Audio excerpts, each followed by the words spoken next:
تمام قسم کی تعریفات، تحمیدات، تمجیدات اللہ رب العالمین ارحم الراحمین مالک یوم الدین احسن الخالقین خیر الرازقین کی ذات اقدس اطہر اعلیٰ اجل کے لیے بشمار درود السلام امام الانبیاء خیر الورا امام النبیین شفیع المذنبین حضرت محمد الرسول اللہ صلی اللہ علیہ وعلی آلہ وصحبہ وسلم کی ذات مقدس کے لیے کروڑوں رحمتیں ہوں صحابہ کرام رضوان اللہ علیہم اجمعین، تابعین اعظام، محدثین کرام، مفسرین اعظام، علماء دین متین کے قبور پر جنہوں نے دین اسلام کی تبلیغ و اشاعت کے لیے اپنی تمام تر توانائیوں کو صرف کیا۔ قابل صد احترام سامعین کرام، ذی وقار بزرگوں اور بھائیوں، دین اسلام جو کہ اللہ تعالیٰ کا پسندیدہ دین ہے،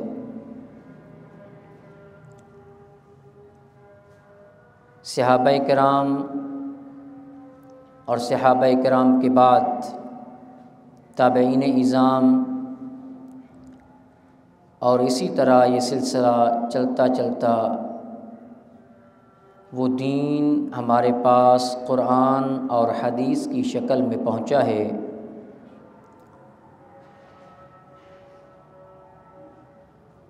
اللہ رب العالمین کا خاص فضل اور خاص کرم ہے کہ ہمارے پاس وہ صحیح اور خالص دین جو آسمان سے رب العالمین نے نازل فرمایا ہے، وہ دین اصل حالت میں ہمارے پاس موجود ہے۔ اس دین اسلام کو سمجھنے کے لیے، اس دین اسلام کے مطابق اپنی زندگیاں بنانے کے لیے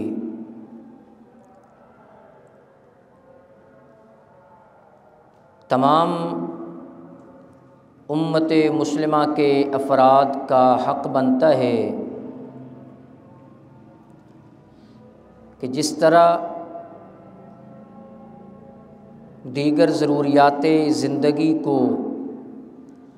پورا کرنے کے لیے ہم وقت بھی دیتے ہیں اور دیگر اپنی صلاحیتوں کا استعمال بھی کرتے ہیں، اسی طرح دین اسلام کو سمجھنے کے لیے بھی وقت دینے کی بھی ضرورت ہے اور اپنی استعداد اور صلاحیتوں کے استعمال کرنے کی بھی ضرورت ہے۔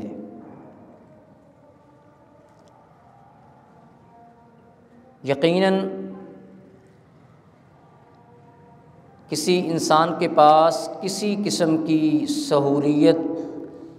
استعداد، صلاحیت کا ہونا یہ اللہ رب العالمین کا بہت بڑا کرم ہے اس انسان پر، لیکن اگر کوئی انسان صلاحیت اور استعداد ہونے کے باوجود، وقت ہونے کے باوجود مال ہونے کے باوجود، سننے کی طاقت ہونے کے باوجود، بولنے اور سوال کرنے کی طاقت ہونے کے باوجود، حق اور باطل کے درمیان فرق کرنے کی صلاحیت ہونے کے باوجود، پھر بھی اگر کوئی انسان دین اسلام کو سمجھنے کی کوشش نہیں کرتا تو گویا کہ جو اس کی زندگی کا مقصد ہے وہ اپنی زندگی کے مقصد سے دور ہو رہا ہے۔ اس دین اسلام کو سمجھنے کے لیے ایک جو طریقہ صحابہ کرام رضوان اللہ علیہم اجمعین کے دور میں بڑا ہی مفید اور کارآمد رہا اور جس کے ثمرات اس قدر دور رس اور بار آور ثابت ہوئے کہ وہ دین اسلام چہار دانگے عالم میں پھیلا،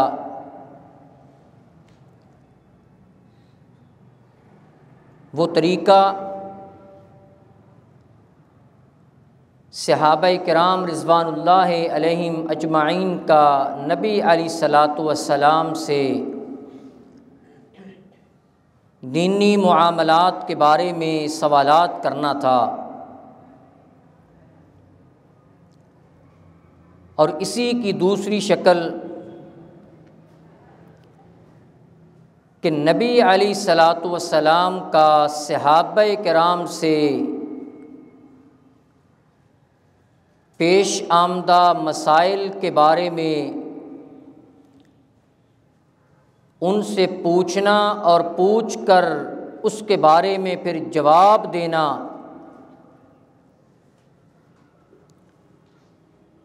یہ وہ نہج اور طریقہ تھا کہ جس کے ذریعے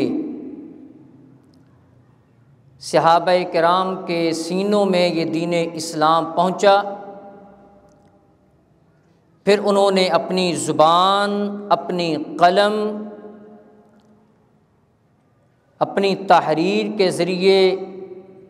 اپنی زبان کے ذریعے اپنے شاگردوں تک پہنچایا۔ مشہور حدیث حضرت جویریہ رضی اللہ تعالی عنہا جو کہ نبی علیہ الصلاۃ والسلام کی اہلیہ محترمہ ہیں، زوجہ کریمہ ہیں، نبی علیہ الصلاۃ والسلام ان کے گھر تشریف لائے تو آپ کو پتہ چلا کہ حضرت جویریہ رضی اللہ تعالی عنہا نے نفلی روزہ رکھا ہوا ہے اور دن جمعے کا ہے۔ اب نبی علیہ الصلاۃ والسلام نے حضرت جویریہ رضی اللہ تعالی عنہا سے سوال کیا، کیا جویریہ، کیا آپ نے کل جمعرات کا روزہ بھی رکھا تھا؟ انہوں نے کہا کہ نہیں۔ نبی علیہ السلام نے پوچھا کہ کیا کل بروز ہفتہ روزہ رکھنے کا ارادہ ہے؟ فرمایا نہیں، صرف آج کا روزہ، جمعے کا روزہ۔ نبی علیہ الصلاۃ والسلام نے جواب الجواب میں فرمایا کہ اکیلے جمعے کا روزہ نفلی طور پر خاص کر کے رکھنا یہ اسلام کے اندر درست اور جائز نہیں ہے۔ نفلی روزہ خصوصی طور پر صرف جمعے کا رکھنا البتہ 7 جمعرات کا رکھ لیا جائے یا جمعے کے ساتھ ہفتے کا رکھ لیا جائے، یا پھر جمعے کا وہ روزہ نفلی کہ انسان کی عادت اور روٹین ہے، جس طرح نبی علیہ الصلاۃ والسلام چاند کی 13، 14 اور 15 تاریخ کا روزہ رکھا کرتے تھے، تو اگر ان میں سے کوئی دن آ جاتا ہے تو تب جمعے کا رکھا جا سکتا ہے، لیکن اس کے علاوہ خاص کر کے نہ جمعرات کا روزہ، نہ ہفتے کا روزہ، صرف جمعے کا روزہ نبی علیہ الصلاۃ والسلام نے ان کو منع فرما دیا۔ فرمایا یا تو کل ہفتے کا رکھنا یا پھر آج کا روزہ بھی چھوڑ دو، کیونکہ نفلی روزے کو توڑا بھی جا سکتا ہے، چھوڑا بھی جا سکتا ہے۔ گویا کہ یہ سوالات اور جواب اصل اس مقصد تک پہنچنے کے لیے اور اس مسئلے کی وضاحت کے لیے یہ بہت زیادہ ضروری ہے۔ ایک مسجد میں نے دیکھا کہ وہاں پر لکھا ہوا تھا، اور لکھا بھی کہاں پہ، جہاں پر اکثر امام صاحب بیٹھا کرتے ہیں یا درس دیا کرتے ہیں یا جمعہ پڑھایا کرتے ہیں، محراب کے پاس، کہ امام صاحب سے اونچی نہیں بولنا، گستاخی نہیں کرنی، یعنی وہ اتنی شرائط لکھی ہوئی تھیں کہ جن شرائط کو پڑھ کر انسان سمجھے کہ اس مولوی صاحب سے بات نہیں ہو سکتی، میں پوچھ ہی نہیں سکتا کچھ، یعنی اتنی شرائط اور قیود اور حدود متعین کر دی جاتی ہیں کہ عام آدمی بیچارہ سوال کرنے سے بھی ہچکچاتا ہے کہ کہیں امام صاحب کی گستاخی نہ ہو جائے، سنت رسول رہتی ہے رہ جائے، امام کی گستاخی نہ ہو جائے، سنت رسول کی مخالفت ہوتی ہے تو ہوتی جائے، امام کی گستاخی نہ ہو جائے، وضو میرا مکمل ہے یا نہیں، طہارت مکمل ہے یا نہیں، اس کے بارے میں نہیں پوچھنا۔ نبی علیہ الصلاۃ والسلام کے پاس کیسے کیسے لوگ آتے تھے اور کیسے کیسے سوالات کرتے تھے اور کیسی کیسی آوازوں کو نکالتے تھے، اونچی آواز سے کوئی بول رہا ہے، کوئی سخت الفاظ استعمال کر رہا ہے، کوئی آپ کا نام لے رہا ہے، جن کو نبی علیہ الصلاۃ والسلام کے بارے میں اتنا زیادہ علم نہیں ہوتا تھا، دور سے آیا ہے اور ابھی اسلام قبول نہیں کیا، لہجہ، انداز، بولنے کا طریقہ، الفاظ سب غیر مناسب ہیں، لیکن نبی علیہ الصلاۃ والسلام نے ان کی باتوں کو سنا اور اپنی ذمہ داری ادا کرتے ہوئے جو دین کی تعلیم تھی وہ دین کی تعلیم ان تک پہنچائی۔ ہم سمجھتے ہیں کہ اگلا آدمی وہ سخت لہجے میں بات کر رہا ہے، وہ غیر مناسب الفاظ استعمال کر رہا ہے، تو مجھے بھی غلط الفاظ، غیر مناسب الفاظ، ناموزوں الفاظ استعمال کرنے چاہیے تاکہ برابری ہو۔ ایسا نہیں ہونا چاہیے۔ کیوں؟ وہ اپنے ظرف کے مطابق بات کر رہا ہے سوال کرنے والا، جواب دینے والے کو اپنے ظرف، اپنی وسعت اور اپنی حیثیت کے مطابق جواب دینا چاہیے۔ وہ عدم علم، عدم شعور کی وجہ سے اس کا انداز یہ ہے، لیکن اگر جواب دینے والا اہل علم بھی وہی انداز اختیار کر لے تو پھر ایک علم والے اور لا علم والے میں کیا فرق رہ جائے گا۔ نبی علیہ الصلاۃ والسلام کے پیارے صحابی حضرت ابی بن کعب رضی اللہ تعالی عنہ وہ بیان فرماتے ہیں، یہ صحابی رسول حضرت ابی بن کعب رضی اللہ تعالی عنہ سید القراء جن کو کہا جاتا ہے، کہ قاریوں کے سردار، بہت خوبصورت قرآن پڑھنے والے اور قرآن کو وحی کو لکھنے والے بھی، کاتب وحی بھی تھے۔ کہتے ہیں میں نے نبی علیہ الصلوۃ والسلام کے پیچھے نماز پڑھی، اور نماز فجر کی۔ فجر کی نماز کے بعد نبی علیہ الصلوۃ والسلام نے اپنا رخ انور مقتدیوں کی طرف پھیرا اور دیکھا دائیں بائیں، کچھ لوگ آپ کو نظر نہیں آئے نماز فجر میں۔ نبی علیہ الصلوۃ والسلام نے پوچھا کہ فلاں آدمی نظر نہیں آ رہا، کہاں پہ ہے؟ فلاں آدمی نظر نہیں آ رہا۔ اب یہاں پہ نبی علیہ الصلوۃ والسلام کا انداز دیکھیں، آپ کو نظر نہیں آیا، آپ نے تحقیق کرنے کے لیے پہلے پوچھ لیا، ہو سکتا ہے کہ وہ کسی آدمی کے پیچھے بیٹھا ہو، مجھے نظر نہ آ رہا ہو سکتا ہے کہ دائیں کہیں اور بیٹھا ہو، مجھے نظر نہ آ رہا ہو۔ پہلے تحقیق کی کہ واقعی وہ مسجد میں نہیں ہے۔ جب یہ بالکل واضح ہو گیا کہ وہ مسجد میں نہیں ہے، تو نبی علیہ الصلوۃ والسلام نے اس کے باوجود اس کا نام لے کر اس پر فتویٰ نہیں لگایا کہ وہ ایسا ہے، وہ ایسا ہے، وہ ایسا ہے، نہیں،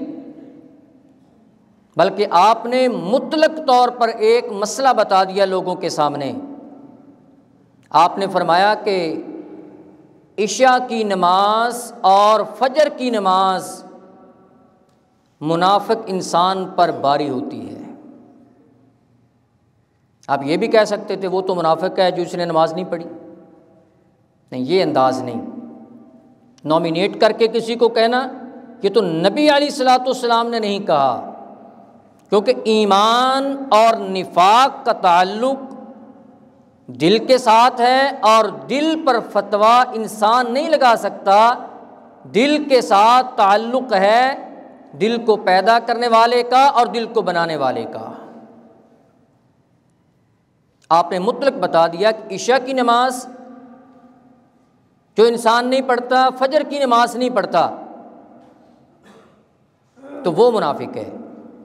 منافقین کی جو علامات، آثار اور نشانیاں ہیں، ان میں سے ایک یہ ہے کہ عشاء کی اور فجر کی نماز نہ پڑھنے والا۔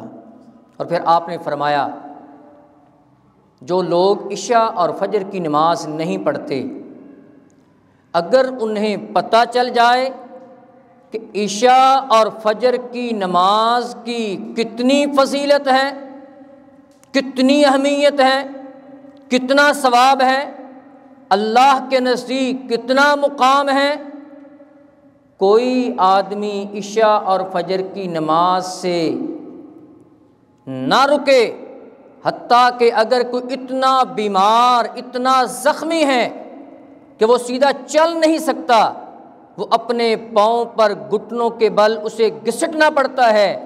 وہ گھٹنوں کے بل گھسٹ کر بھی وہ مسجد کے اندر پہنچ جائے۔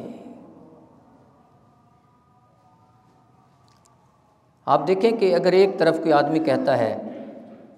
ملازم رکھنا ہے، مزدور رکھنا ہے، بھئی آپ نے شام کو 7 بجے سے لے کر صبح 7 بجے تک آپ نے کام کرنا ہے، یہ مشقت کا کام کرنا ہے، یہ بوجھ اٹھانا ہے، یہ مزدوری کرنی، 12 گھنٹے آپ نے کام کرنا ہے، آپ کو 1000 روپیہ اس کا ملے گا۔ دوسری طرف ایک اور دکاندار ہے، وہ کہتا ہے کہ بھئی آپ میرے پاس ہیں شام کو 7 بجے،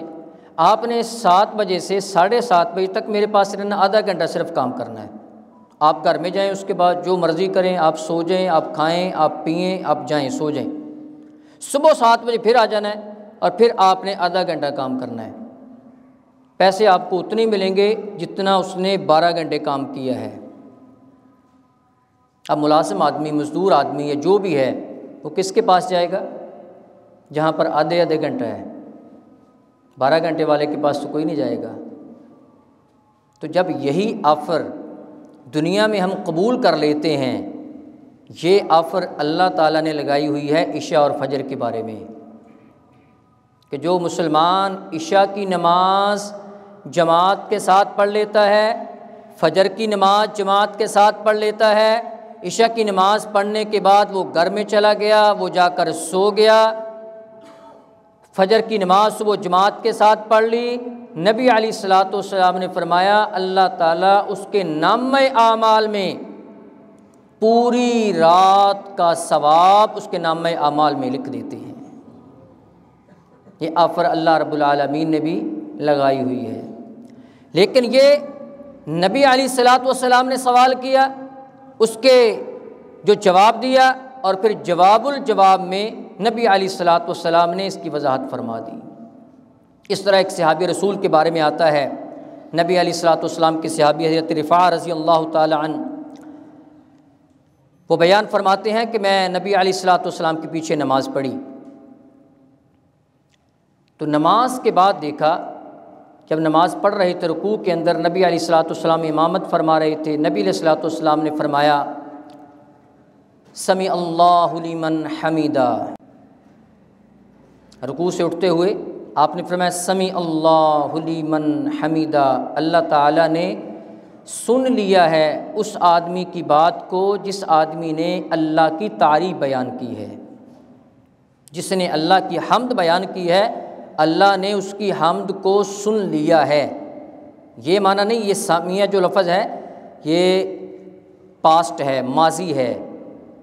یہ نہیں کہا کہ سن لے گا۔ جس نے اللہ کی تعریف بیان کی، نبی علیہ السلام فرماتے ہیں گویا کہ اس نے سن لیا ہے اللہ تعالیٰ نے، تو اللہ تعالیٰ اپنے بندے کی بات کو سن لے اور اس کے بعد اللہ تعالیٰ اس کی مراد کو پورا نہ کرے، یہ کیسے ہو سکتا ہے؟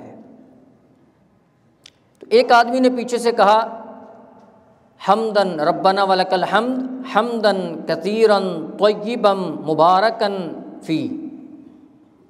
اور اس کی آواز تھوڑی سی اونچی تھی دوسرے نمازیوں کی بنسبت۔ کچھ نے کہا ربنا ولک الحمد، لیکن ایک جس کی آواز تھوڑی سی اونچی تھی اس نے کہا ساتھ ربنا ولک الحمد حمدن کثیرا طیبا مبارکا فی، اے اللہ، اے ہمارے پالنے والے، اے پرورش کرنے والے، اے ہمارے رب، تعریفیں تیرے لیے ہیں۔ کتنی تعریفیں؟ حمدن کثیرن، کثیر تعداد میں، ہمارے پاس کاؤنٹنگ کے وہ الفاظ نہیں ہیں، کثیر تعداد میں تعریفیں تیرے لیے ہیں۔ اور کون سی تعریفیں؟ طیباً، پاکیزہ، مبارکاً فی، برکت والی، ساری تعریفیں جن تعریفوں سے انسان کو برکت ملتی ہے وہ ساری تعریفیں اللہ کے لیے ہیں۔ نماز ہو گئی، نبی علیہ الصلوۃ والسلام نے دیکھا یہ کس نے کہا تھا؟ بھائی سوال کیا نبی علیہ السلام نے، یہ کلمات کس نے کہے تھے کہ حمدن کثیرا طیبا مبارکا فی؟ ایک نمازی نے کہا جی میں نے یہ الفاظ کہے تھے۔ نبی علیہ الصلوۃ والسلام نے فرمایا یہ کلمات، یہ جملہ اتنا عظیم ہے کہ جب آپ نے یہ کلمات ادا کیے 30 فرشتے آسمان سے نازل ہوئے، اور کس حالت میں نازل ہوئے؟ 30 میں سے ہر فرشتہ وہ ایک دوسرے سے آگے بڑھنے کی کوشش کر رہا تھا کہ اس نمازی کی زبان سے اتنے نفیس اور عمدہ جملے اللہ کی حمد کے نکلے ہیں، یہ اعزاز اور سعادت مجھے ملے کہ ان کلمات کو لے کر اس کا ہدیہ اللہ تعالیٰ کے پاس کہ میں پیش کروں۔ اب سوچئے کہ ان الفاظ کو کہنے کو ٹائم کتنا لگتا ہے۔ حمدن کثیرن طیبا مبارکن فی، 5 سیکنڈ بھی نہیں لگے، یعنی 5 سیکنڈ بھی جس کو نہیں لگتے، لیکن عظمت اور شان اتنی ہے، جتنے یہ بلند کلمات ہیں اتنے ہی ہم سست انسان ہیں کہ ہمارے کتنے لوگ ہیں وہ ان جملے کو نہیں پڑھتے، نماز میں جلدی جلدی سمیع اللہ لمن حمیدہ ربنا لک الحمد پورے کھڑے بھی نہیں ہوتے، ساتھ ہی وہ نیچے سجدے میں چلے جاتے ہیں، حالانکہ فرض ہے، مستحب نہیں کہہ رہا، جائز نہیں، لازم ہے، ضروری ہے کہ جب رکوع کے بعد اٹھنا ہے بالکل سیدھے کھڑے ہونا ہے، جس طرح آدمی کھڑا ہوتا ہے سیدھے، اور تمام ہڈیاں جس طرح انسان کھڑے ہوتے وقت جو ہڈیاں اپنی جگہ پہ آتی ہیں اس طرح جب ہڈیاں اپنی جگہ پہ واپس آ جائیں اس کے بعد اللہ اکبر کہہ کر سجدے کے اندر جانا ہے۔ ہمارے پاس دعوت ہو نا، شادی پہ ولیمہ ہو، برات ہو یا کوئی بھی دعوت ہو، 3 بجے کا ٹائم ہے، کوئی 3 بجے چلا جاتا ہے، کوئی 3:30 چلا جاتا ہے۔ اچھا 3:30 بھی کوئی چلا گیا نا، اس کو بھی انتظار کرنا پڑتا ہے۔ وہ 4 بجے چلا، 3 بجے ٹائم ہے، 4 بجے چلا گیا پھر بھی اس کو انتظار کرنا پڑتا ہے۔ وہاں پر انتظار کر لیں گے آدھا گھنٹہ بھی انتظار کر لیتے ہیں۔ اور ادھر جو ہے جو فرض ہے نماز میں کہ سیدھے کھڑے ہونا اور 2 سیکنڈ 3 سیکنڈ 5 سیکنڈ لگتے ہیں، ہمارے پاس اللہ کی نماز کو پورا کرنے کے لیے 5 سیکنڈ بھی نہیں ہوتے۔ کتنے لوگ آپ بھی نماز پڑھتے ان کو دیکھتے ہوں گے کہ نماز پڑھتے ہیں، سمیع اللہ لمن حمدہ، ساتھ ہی سیدھے کھڑے نہیں ہو پورے، ساتھ ہی اللہ اکبر کہہ کر وہ سجدے کے اندر چلے جاتے ہیں اور بڑے خوش ہوتے ہیں میں نماز پڑھی ہے، نماز پڑھ لی ہے۔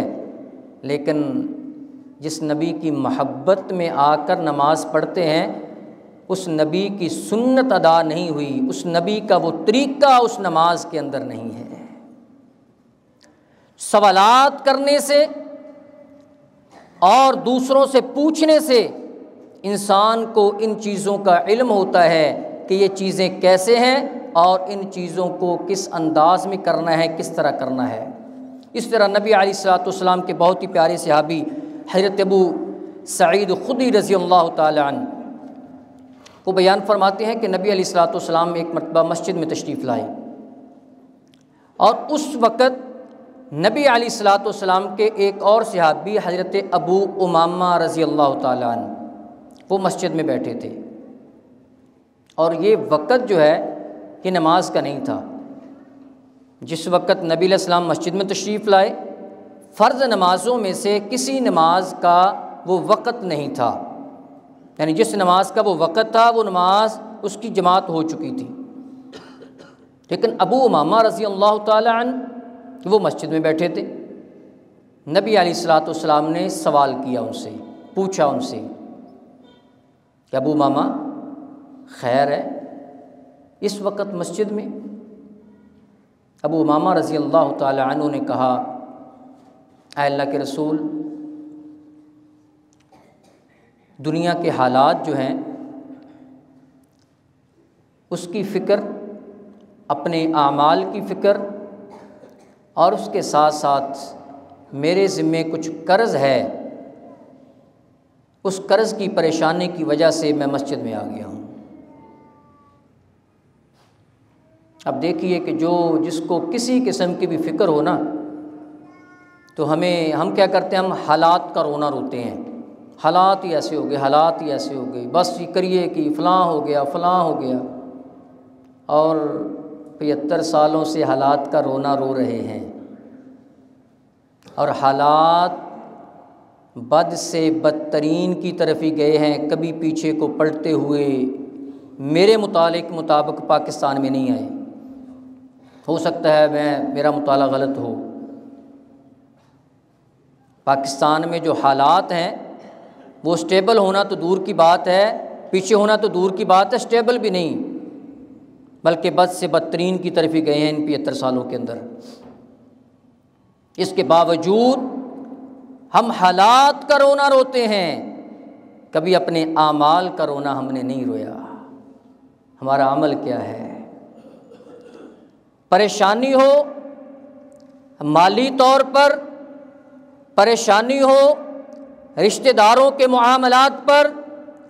پریشانی ہو دنیا کے کسی بھی معاملے کے اندر، اس کا حل جو دیا ہے کہ آپ اللہ کے گھر میں آئیں اور اللہ سے مانگیں۔ ابو امامہ رضی اللہ تعالیٰ عنہ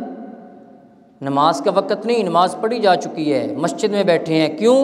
قرض ہے، قرض تو دینا ہی دینا ہے، قرض تو معاف نہیں ہونا کسی کو بھی۔ نبی علیہ الصلوۃ والسلام نے فرمایا اچھا میں کلمات آپ کو بتاتا ہوں، یہ کیسے ہو سکتا ہے جو قرض کی فکر لے کر اللہ کے گھر میں آئے، تو قرض کی فکر لے کر اللہ کے گھر میں آیا ہے، یہاں آنے والا خالی ہاتھ تو نہیں جاتا۔ وہ در اور ہوں گے کہ جہاں